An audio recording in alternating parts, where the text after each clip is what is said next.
Hi, my name is Rachel. That day was the day Leah, my twin sister, and I graduated from Harvard Medical School.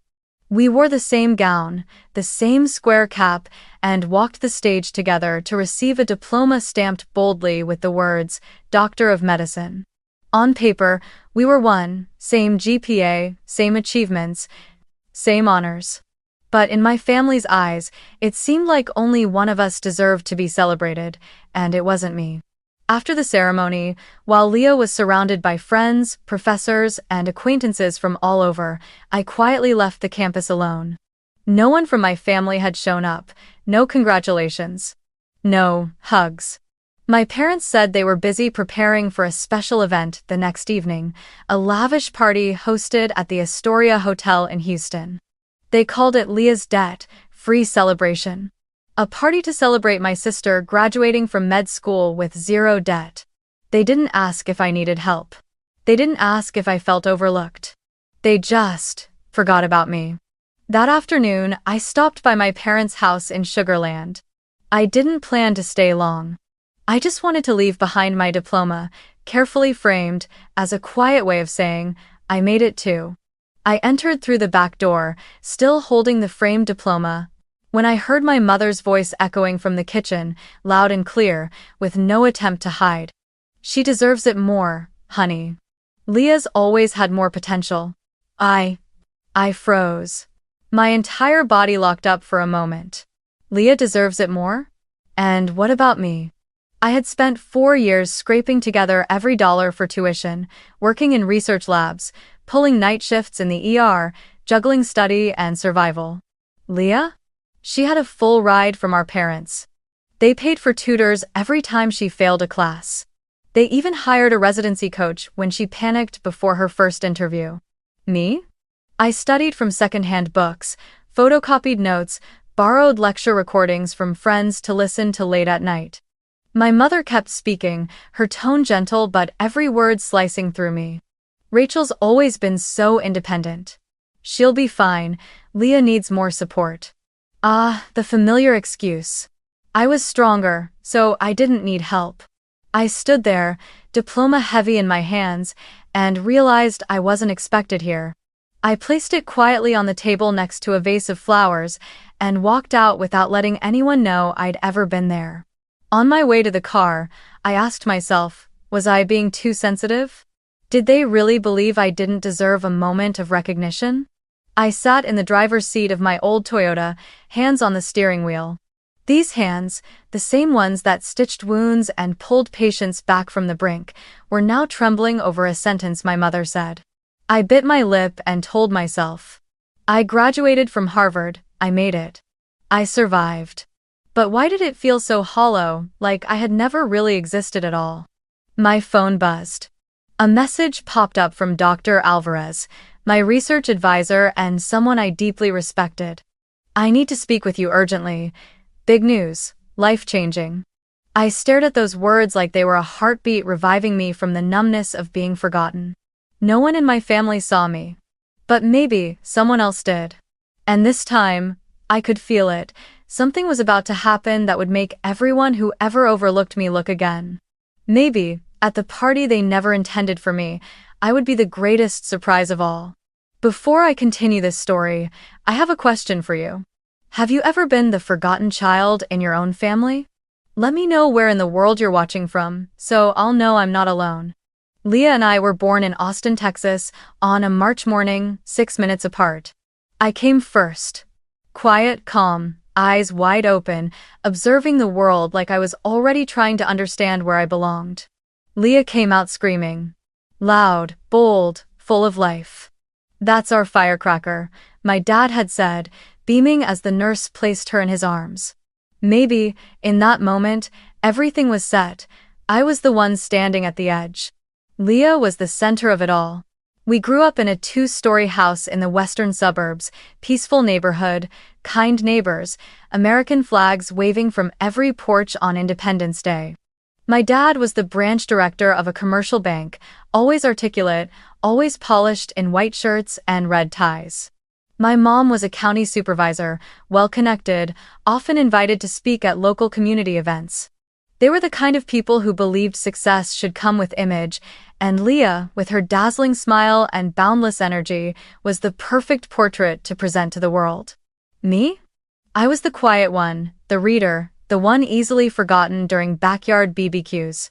I remember clearly when I was 8, Leah landed the lead role in the school's spring play, Princess Elsa. My parents brought a camcorder, invited the grandparents, even had custom t-shirts printed with her face on them.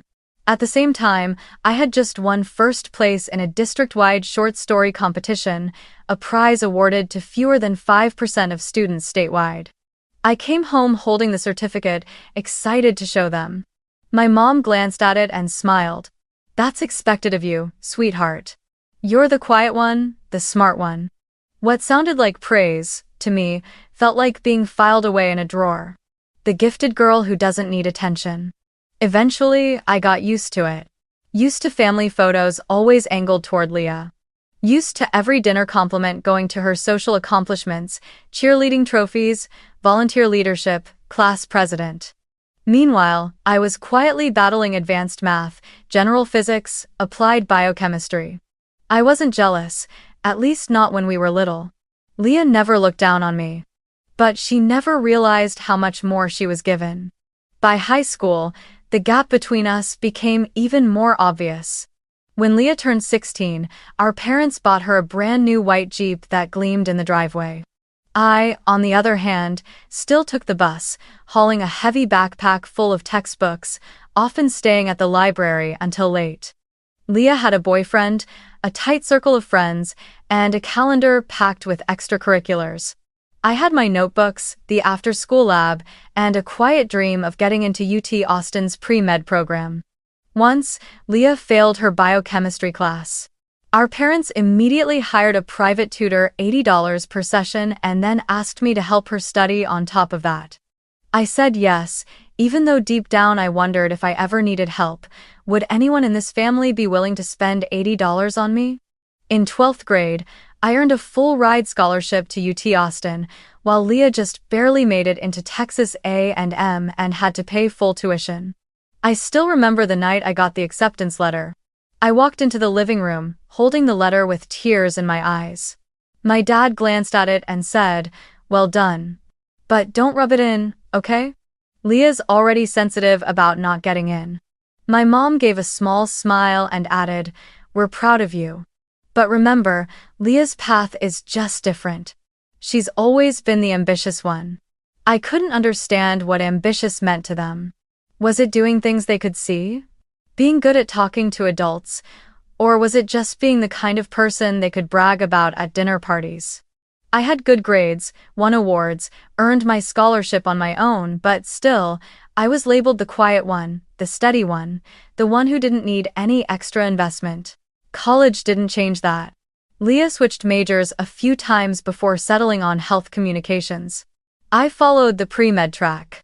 Every holiday break when we came home, the questions were always, "Leah, what exciting things have you been up to lately?" And for me? "Still doing well in school? Take care of your health, okay?" No one asked how I felt.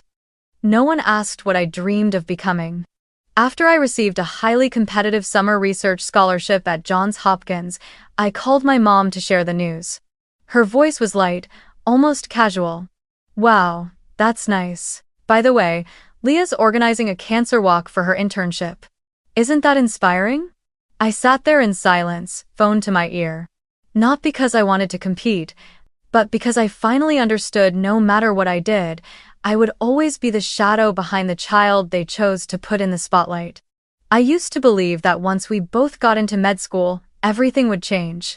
I hoped that standing side by side as future doctors would finally pull me out of the blur. But the deeper I got into it, the more I realized favoritism has nothing to do with achievements. It lives in emotions. And their emotions were never mine to hold.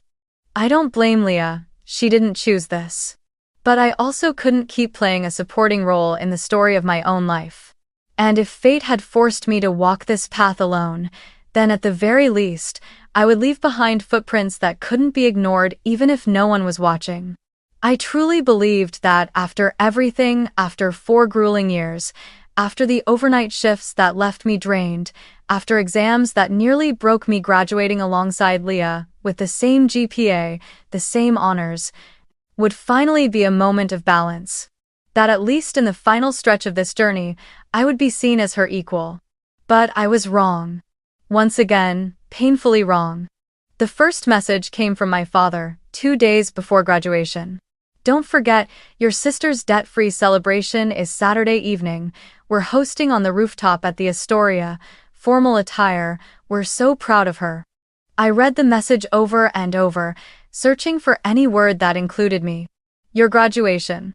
Both of you, or even something as simple as, we're proud of you too. But no. Every word was about Leah. Every bit of attention, every congratulation, every plan belonged to my sister. A day later, a classmate told me what they'd heard my family had sent formal invitations to faculty members, hospital doctors, even Dean Trask from the residency board. The event was called Leah's Journey. From Dreams to Doctor, Debt Free. A title that made it seem like Leah was the only one who had walked this path, the only one worthy of celebration. I tried to block out the bitterness, telling myself it was just a name, that meaning doesn't always come from words. But when I called my mother directly, I couldn't stop the tightness in my throat. Mom, why is the party only for Leah? I graduated too. I went to the same school, I earned the same degree. There was a pause on the other end, then her voice soft, familiar, and tired floated through the phone. Sweetheart, you've always been the strong one. Leah needed more help. We're just trying to support her where she struggles. I pressed my lips together, swallowing what felt like a block of ice. And me? I never need help? That question stayed trapped in my throat. Because I already knew the answer. I was the one they never had to worry about, the one who could handle it on her own. I was the backup plan everyone assumed would be fine, so no one ever checked in. Just hours later, as I sat in the library, finishing up my residency application documents, another message came in. This time from Leah. You're coming tonight, right? It means a lot.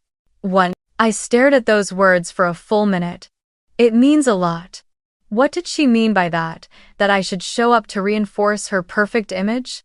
That I should stand on the sidelines, once again, like every other time, playing the quiet supporting role? I didn't know whether to laugh or cry. I didn't hate Leah. She had never deliberately pushed me aside. But she had also never spoken up, never once questioned the unfairness that shaped our entire childhood. Leah knew she was favored, but she never challenged it. And now, I wasn't sure she understood how my presence at that party would quietly place me back in the role I'd fought so hard to escape. I rewrote my reply to her message dozens of times. I thought about saying, I'm not coming, but that felt weak. I thought about saying, of course, but that felt fake. In the end, I simply typed, I'll see you tonight. And immediately after, I closed my eyes, leaned back in the chair, and let out a long breath. I had promised myself I wouldn't keep enduring this. I'd said I would walk my own path, stop chasing validation from those who had always refused to see me. But here I was, getting ready to put on a dress, apply lipstick, and show up to a party thrown to celebrate someone else while I stood off to the side, like an afterthought. I didn't know what made me say yes. Maybe it was for Leah. Maybe it was that part of me that still longed for a look of acknowledgement from my parents. Maybe I just wanted to witness the truth with my own eyes for what it really was.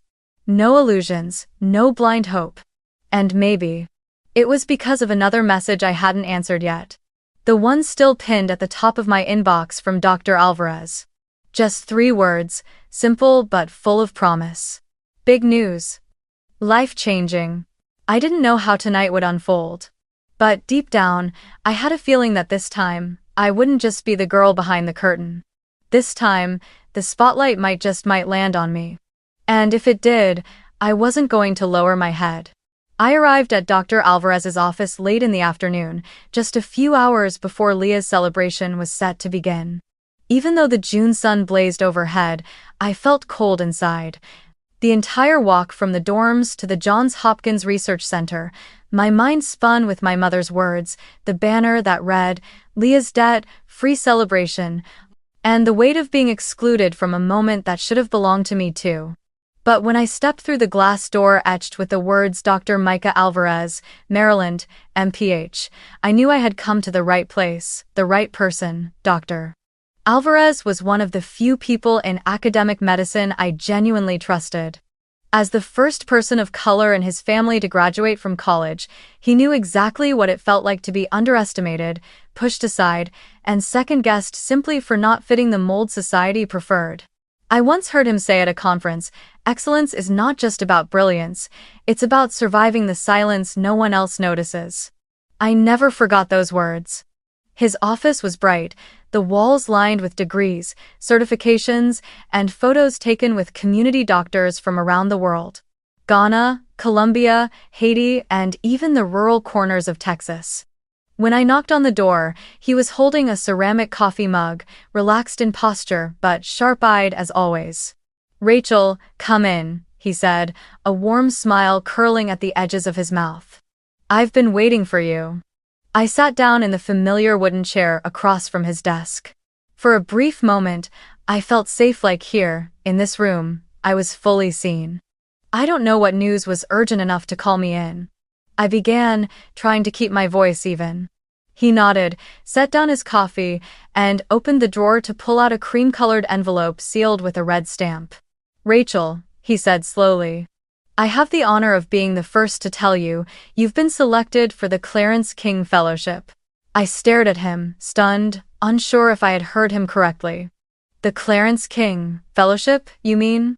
"Yes," he confirmed, smiling. "The most prestigious public health research fellowship in the country.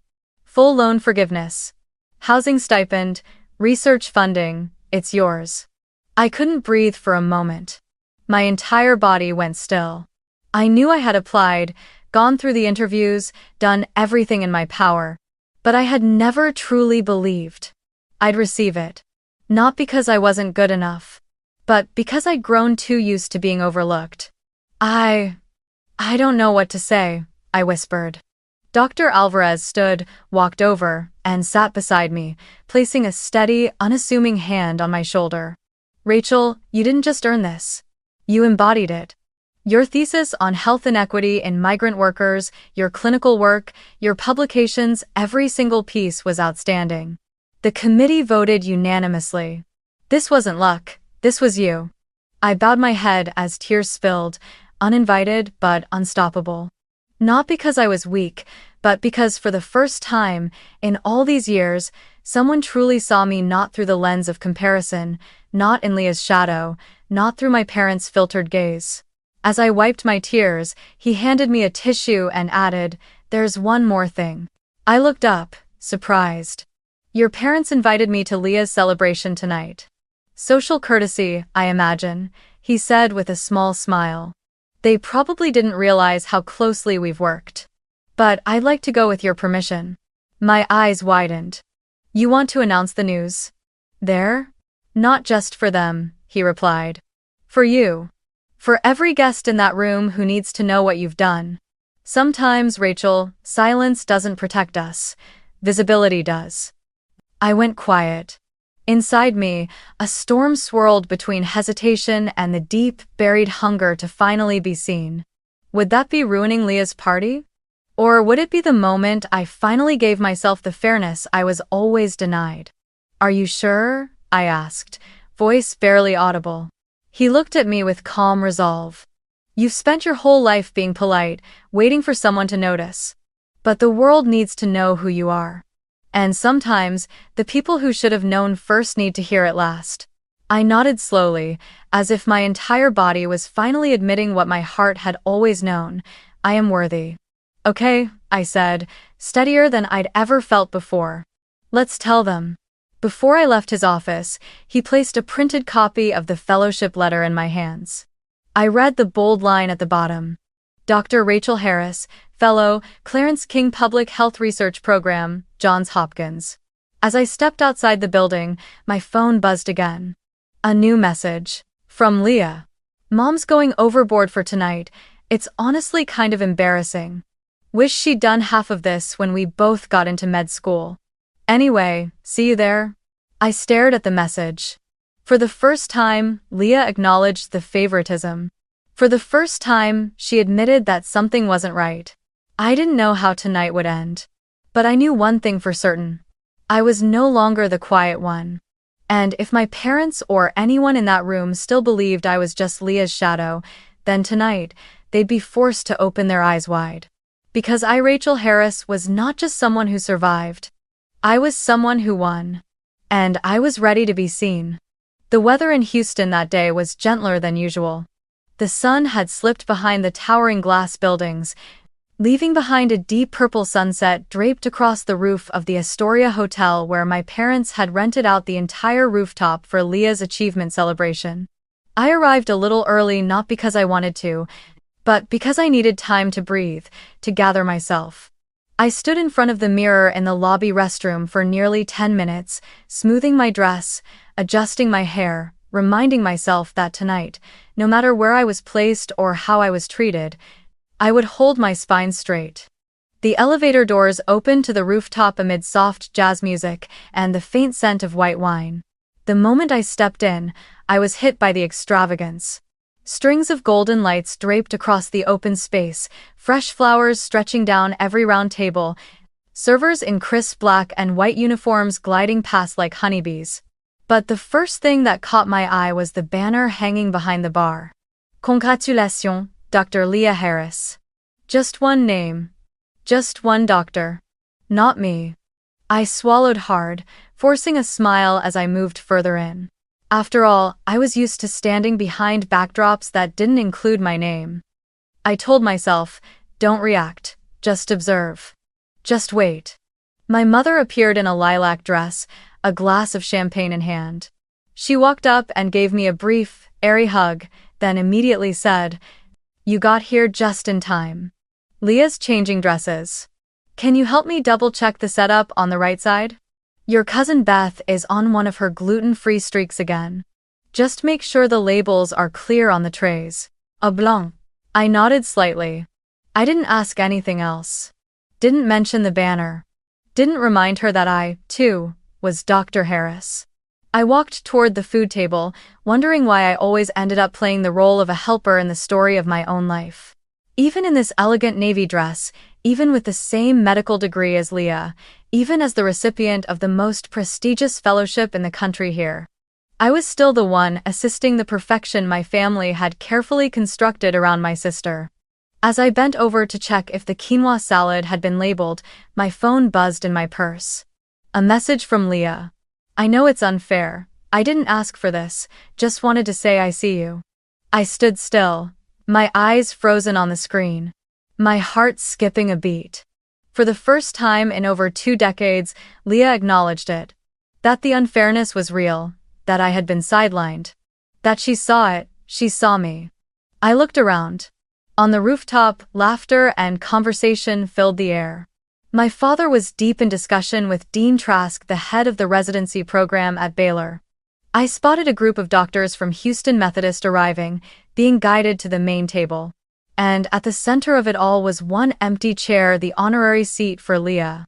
Only Leah. I typed a few words in reply, then erased them. I didn't know what to say. Should I thank her? Say she deserved it too? Or say nothing at all? I wasn't sure. But in that moment, one thing was clear. Leah may not have created the imbalance, but she had allowed it to persist for far too long without a single word. And while I was moved deeply, I couldn't forget that. She appeared a few minutes later, stepping out through the glass doors inside, radiant in a form-fitting silver dress, hair pinned in an elegant bun, lips tinted with a soft red. I saw her eyes sweep across the crowd and land on me. She smiled gently, without pretense. I nodded back, not entirely sure if I was pretending to be okay or if maybe I actually was. "Thank God you're here," she murmured as she approached. "Aunt Patty's asked me 5 times if I have a boyfriend. Rescue me?" I laughed, unexpectedly. "Tell her you're married to medicine," I replied. She looped her arm through mine and leaned in to whisper, I wish they'd gone this overboard when we both got in. I turned to look at her. There was something sincere in her eyes. Not forced. Maybe she really did see it. Then our mother appeared again, this time whisking Leah away. The Hendersons just arrived. You remember Dr. Henderson, right? The chief of surgery at Memorial? Before disappearing into the crowd, she turned to me and tossed out a quick request. Can you remind the catering staff not to put out any more hard cheeses? Someone's allergic. I stood there, one hand still resting in my pocket around my phone, watching my sister be swept away like a movie star, while I once again was left behind to keep things running smoothly, to support from the shadows. I wasn't angry at Leah, but I was done enduring. Because tonight, something different was going to happen, and even if no one else knew it, I did. I hadn't come to stand on the sidelines, I came to be seen. And this time, I wasn't going to let the spotlight skip over me again. When dinner service began, I was seated at a side table near the glass railing where the lights were dimmer, and the conversations from the center echoed faintly from afar. My parents, Leah, our grandparents, and the high-profile guests were all at the main table, directly under the glittering glass chandeliers hanging from the terrace roof. From where I sat, I could see them. I could hear just enough to know what was being said, but never enough to be part of the conversation. Just like always. I offered polite smiles to the two distant relatives seated beside me, then quietly pushed the lemon butter fish to the edge of my plate, appetite absent. In front of me sat a full glass of water, untouched, and behind me an entire life spent behind the curtain. I started to wonder if I should excuse myself and leave early, when I saw my father stand up, gently tapping his champagne glass with a spoon. Ladies and gentlemen. My father's voice rang out, loud and clear. Thank you all for joining us tonight to celebrate our daughter Leah's remarkable achievement. I looked up, fingers gripping the edge of my napkin. Medical school, he continued, is not for the faint of heart. It takes years of grit, sacrifice, and unwavering determination. And tonight, we are honored to recognize Leah not only for earning her degree, but for doing so debt-free thanks to her hard work and our family's support. Applause rose steadily across the rooftop. Each clap landed in my chest like a drumbeat, hollow and sharp. My mother stood as well, gently resting her hand on my father's arm, sealing their unity. We always believed in Leah, she said, her eyes sweeping proudly across the crowd. She's always been our star, the one who makes us proud. That final sentence cut through me like a blade, clean, sharp, and unforgiving. In front of friends, professors, and colleagues, they had just declared that only one of their twin daughters was worthy of recognition. My lips pressed tight. Tears burned behind my eyes. Not because I was fragile, but because that pain years in the making had finally taken on a clear, undeniable shape. Rejection. Public. Unapologetic. I turned slightly, ready to step away, to shield my face from the crowd. But then something unexpected happened. Leah set her glass down and stood up sharply. The main table froze. Heads turned, people braced, expecting a warm thank you, a classic speech of gratitude. But when she spoke, her voice rang out not cheerful, but firm, with a slight tremble at the edge. I'm sorry, she began, her gaze sweeping the room. But I need to say something, and I need to say it now. The noise in the room dropped. It was as if every person had just inhaled and forgotten how to let the breath go. This party feels wrong. My father frowned. My mother tilted her head. A few guests whispered to each other, but Leah didn't flinch. This time, her voice was stronger. Rachel and I walked the same path. We got into Harvard Med together. We studied side by side. We cried together, pulled all-nighters together, survived the same rotations.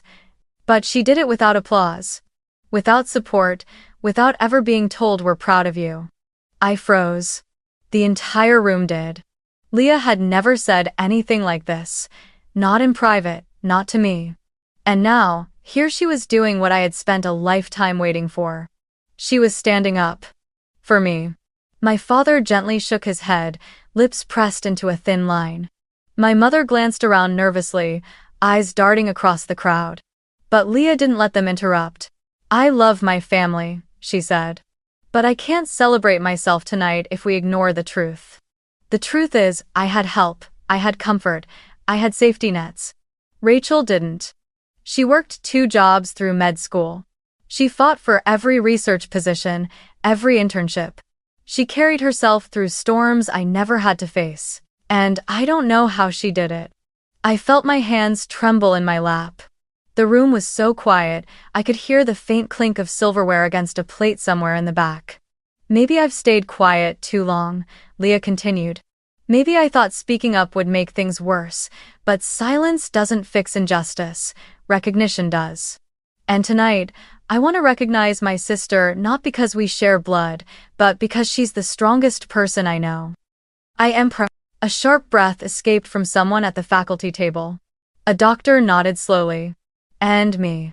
I looked at her, tears spilling freely now, but this time, they weren't the tears of someone forgotten. They were the tears of someone finally heard, finally seen. My father let out an awkward laugh, trying to recover the mood. "Of course we're proud of both our girls, but tonight was meant to be Leah's night. An achievement you facilitated." Leah interrupted, her voice no longer trembling. "Not one I earned alone. And Rachel's never had a celebration like this, not because she didn't deserve it, but because you didn't give it to her." The silence that followed was deafening. No one knew whether to applaud, bow their heads, or say something. No one was used to seeing Leah, the golden child in our parents' eyes, break the script of perfection to speak the truth. But I knew, deep in my bones, that in that moment, she wasn't just standing up for me. She was standing up for herself too, for the version of her that had been locked in a role she never fully chose. And then, from the faculty table, a familiar figure rose to his feet. A deep, steady voice cut through the silence like a key turning in a long-forgotten door. "If I may say a few words, I believe now is the right time." Dr. Micah Alvarez smiled gently, his gaze landing on me. I held my breath. Because I knew. Everything I'd been waiting for, all the unspoken truths, the unseen victories, the quiet strength, it was all finally stepping into the light. Dr. Alvarez moved into the glow of the rooftop lights, his posture straight, his voice warm and resonant, every word measured and clear, crafted to bridge the long gap between recognition and neglect. "I apologize for the interruption," Dr. Alvarez said, his eyes sweeping the crowd before settling on where I sat. "But I believe this is the perfect moment to share something many of you in this room may not yet know." No one said a word. Even the breeze brushing against the tall glass panels seemed to still. "Rachel Harris," he announced, his voice clear and resonant, "has officially been selected as this year's recipient of the Clarence King Fellowship." All the air fractured for a heartbeat, and then everything burst open at once. Applause rang out, heads turned toward me, mouths parted in stunned surprise, and soft wows rippled from somewhere in the back.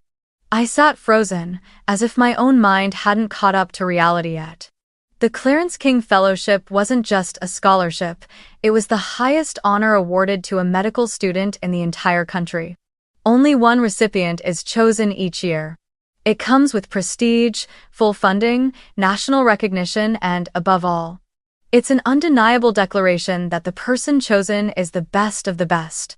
Dr. Alvarez continued, his voice steady, dignified. For those who may not know, the Clarence King Fellowship is not simply financial support. It is a profound recognition of groundbreaking work in public health research.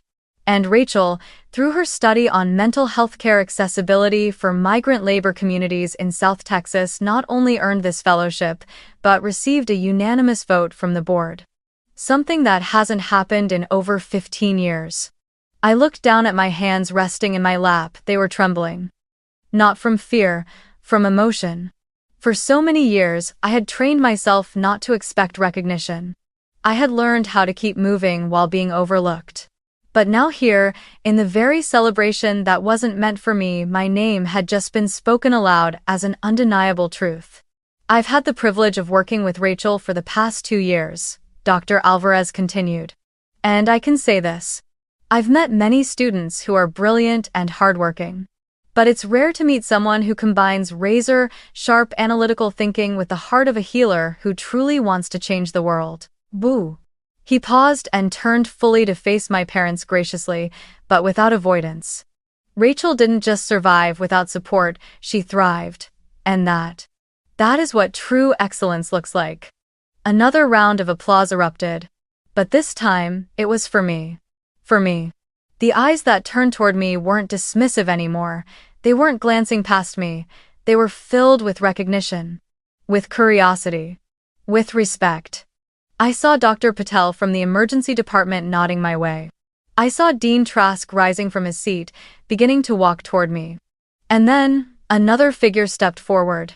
Dr. Nguyen, the director of residency admissions at the Mayo Clinic, crossed the banquet hall, shaking hands with a few guests along the way before stopping right in front of me. "Rachel," she said, her eyes bright. "Let's talk after this. I think we might have a place for someone like you." I couldn't believe what I was hearing. I nodded slightly, unable to find my voice. Then I turned toward the main table. My parents were still seated silent, motionless. My father had gone pale. My mother stared wide-eyed, lips parted slightly, as if trying to process what had just happened. The world they had built around Leah, the one where only one daughter was worthy of praise, was crumbling in visible, irreparable pieces before their eyes. There was no denying it now, no way to spin it or blur the truth. I looked at them not with anger, not with bitterness, just relief. Like I had finally stepped out of a long shadow I didn't even realize I'd been trapped in. Dr. Alvarez made his way to me, shook my hand, then pulled out the chair beside mine. "You did it," he said softly, just for me to hear. "You changed the room." I smiled, tears slipping down the sides of my face. I didn't think it would feel like this. "Like what?" he asked gently. "Like freedom." And truly, that was the only word I could name in that moment. Freedom. From silence. From self-doubt. From the need for someone else to validate what I knew in my bones. I was enough, more than enough. And I didn't need to wait to be chosen anymore. Across the room, Leah looked at me, her eyes glossy, but her smile free of envy. She raised her champagne glass toward me. I did the same. Our glasses met midair, in a soft, clear note that cut through applause, through the hum of recognition, through everything that once kept me hidden. This time, finally I was seen.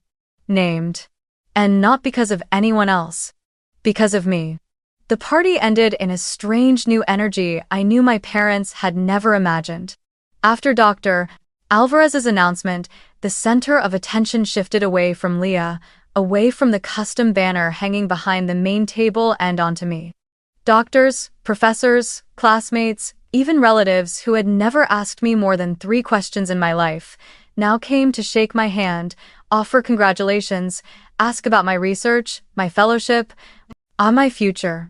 Leah remained by my side, smiling quietly, raising her glass each time someone toasted to me. Not as a rival, but as a sister who finally understood. But my parents were different. They didn't come near me for the rest of the night. They didn't weave through the crowd that had formed around me. They stayed seated at the main table, their expressions stripped of the glow they wore as party hosts, replaced by something unmistakably uncomfortable. A quiet kind of stunned disbelief. And deep down, I realized it was the very feeling I had once wished they would taste just once in their lives, the unmistakable, public awareness that they were wrong, and that there was no way to spin it otherwise. I assumed they would leave straight after the party. But as I gathered my bag near the buffet, ready to call an Uber, I heard the familiar sound of footsteps behind me. "Rachel," my father's voice called slow, cautious, like I'd never heard it before. I turned around. They were both standing there, my mother clutching her purse tightly, my father holding a small box wrapped in shimmering gold paper. They looked at me like they were trying to find a way into my thoughts, but didn't know where to begin. "Do you have a few minutes?" my mother asked. Her voice had lost its polished calm. It carried a tremor, a trace of worry, and a lot of things I no longer had the energy to name. I nodded.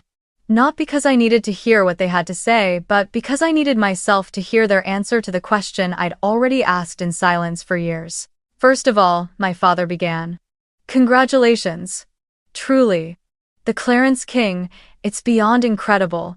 We're very proud. I stayed silent, not with disdain, not with gratitude. Just letting the silence make clear how late it had all come. My mother jumped in quickly, like she feared if she didn't speak now, I might walk away. We love both of you. But in different ways. You've always been stronger, more independent, so we thought I didn't need to be seen? I finished for her. My tone wasn't sharp, but it was unmistakably clear. They didn't respond. My father lowered his gaze. My mother bit her lip. You love us differently, I continued, eyes steady on them. But only one of us was ever celebrated. My mother opened her mouth, then closed it again. Tonight, I said, people knew my name not because you told them, but because I told it myself. Through my work, through my blood, my tears, and the silence I've lived inside for years. My father sighed and pulled the small gold box from his coat pocket, the one he'd been holding all this time. He held it out to me, his eyes avoiding mine. We thought you should have this, he said. It's like the watch we gave Leah for her birthday last year. You deserve one of your own. Once I looked at the box. I knew exactly what was inside. A gold watch, round face, real leather strap. An expensive gift. A symbol, a quiet attempt at redemption. But it was too late. I didn't reach for it. It's too late, I said softly. Too late to try making it even now. I saw my mother's eyes blur with tears. My father stood frozen, still holding the box in midair, as if unable to believe the gift would be refused. I stepped back. Not out of anger, not from pain. But because I no longer needed anything from them. My silence now wasn't the kind that swallowed me whole, it was the way I protected my worth and peace. My mother tried one last time, her voice trembling. Rachel, do you really think we don't love you? I looked at her, the woman who once taught me how to write my name on notebook covers, who used to comb my hair every morning before school, but who also forgot I could hurt ever since I was 10. Love, I said slowly, isn't just a feeling. It's presence. It's acknowledgement. It's saying I'm proud of you. Not just saying it to someone else. They didn't respond. I walked away, leaving behind the fading rooftop lights, the banner with the name that wasn't mine, and two adults still trying to patch something they'd abandoned too long ago. The watch remained in my father's hand. And me, for the first time in my life, I felt lighter for not taking it. 3 weeks after that night, I stood by the window of my small apartment in Cambridge, looking out at the carefully labeled boxes stacked in neat rows. Each one marked, research files, medical books, photos, things I held onto too long. It took me 3 nights to sort through everything, not just what I owned, but what I had carried in my heart. Some things I chose to keep. Others, I finally let go. That morning, Boston was unusually clear. The breeze was soft, the air crisp, the sunlight gentle like a kind hand reaching out after a long winter. I pulled my suitcase into the lobby just as the moving SUV arrived. And Leah was already there, leaning against the stone railing, arms folded across her chest, her hair tied back, her face quieter than usual. She'd taken the morning off from her rotation just to see me off. And I knew that wasn't easy for her. Because Leah was never good at goodbyes. Especially to things she once thought would never change. Everything okay? Leah asked as I approached, my suitcase clattering softly across the stone tiles. I nodded, smiling, truly smiling for the first time in what felt like forever. Better than ever, I said. She looked at me, and for once, her eyes didn't carry that edge of guardedness, that unconscious posture of being the favored one. She was just a sister, standing across from another sister who, for the first time, was fully herself. You know, Leah began, her voice catching slightly. For so many years, I thought I was the lucky one. The one who was loved more. Favored. Trusted to succeed. I looked at her and said nothing. She had never voiced this. Not in the thousands of conversations we'd shared as twins, not during our school days, sitting side by side. Not when I cried myself to sleep over tuition stress while she got extra money for her winter break trip. But the truth is, she went on, I wasn't strong like you.